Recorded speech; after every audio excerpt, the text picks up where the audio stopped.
விசாக 4ஆம் மாதமும் அனுச 4 பாதங்களும் கேட்ட 4 பாதங்களும் இருக்கிற ராசி அதிபதி செவ்வாய். இந்த ராசி அதிபதியான செவ்வாய் ராசியில பலம் பெற்றிருந்தாலும் சனியோட கூடியிருந்தாரு கடந்த ஒரு சில மாதங்களாக. ஆனா இன்னைக்கு 2ஆம் இடத்துக்கு போயிட்டார். ஆக ஜென்மத்தை விட்டு செவ்வாய் வெளியேறினது உங்களுக்கு பரவாயில்ல. சுக்கிரன் விரயத்துக்கு வந்திருக்கா, ஆனா 12ல சுக்கிரன் இருக்கலாங்கிற அடிப்படையும் மோசம் இல்லை. ஆக இந்த சுக்கிர செவ்வாய் பயிற்சி சாதகமா இருக்கு. ஏற்கனவே குரு பயிற்சி உங்களுக்கு சாதகமா இருக்கு.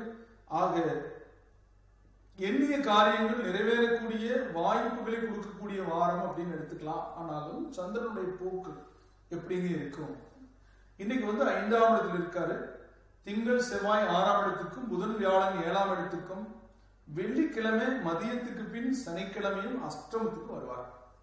9க்கு அதிபதி அஷ்டமத்துக்கு வரும்போது இறை அனுகூலம் கிட்ட வராம அசுர சக்திகளுடைய தூண்டுதலால உங்களுக்கு சில சர்ம சங்கடமான நிலையை கொண்டு வர பார்ப்பாங்க. ஆக இந்த வாரத்துடைய இறுதி நாட்கள் 2 நாட்கள் நீங்க மிகுந்த கவனமும் எச்சரிக்கையும் அவசியம். போக்குவரத்துல, பேச்சுவார்த்தையில, கொடுக்கல் வாங்கல, எல்லா வகையிலும் குடும்பத்திலிருந்து எல்லா வகையிலும் கொஞ்சம் எச்சரிக்கையா இருக்கும். இந்த உடம்பு எத்தனை கோடி கொடுத்தாலும் வாங்க முடியாது. ஆக அந்த பலவீனமான காலங்களில் நம்ம கவனமா இருந்து கொண்டதை இந்த ஜோதிடத்தை கடவுள் கொடுத்திருக்காரு.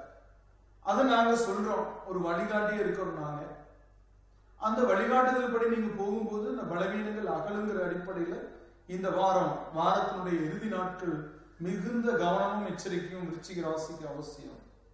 விசாக நட்சத்திரக்காரங்க முருக கடவுளை சஷ்டி கவசம் அடிச்சு வழிபட சந்தோஷம் பெருகும், பலவீனங்கள் அகலும். அனுச நட்சத்திரத்துல பிறந்தவங்க அந்த வாரத்தினுடைய இறுதி நாட்கள் கண்டிப்பா நீங்க பைரவருக்கு 2 நாளும் தீபம் போட அந்த பலவீனங்கள் அகன்று இருட்டுக்கு விளக்கு போல உங்களை காக்கும்.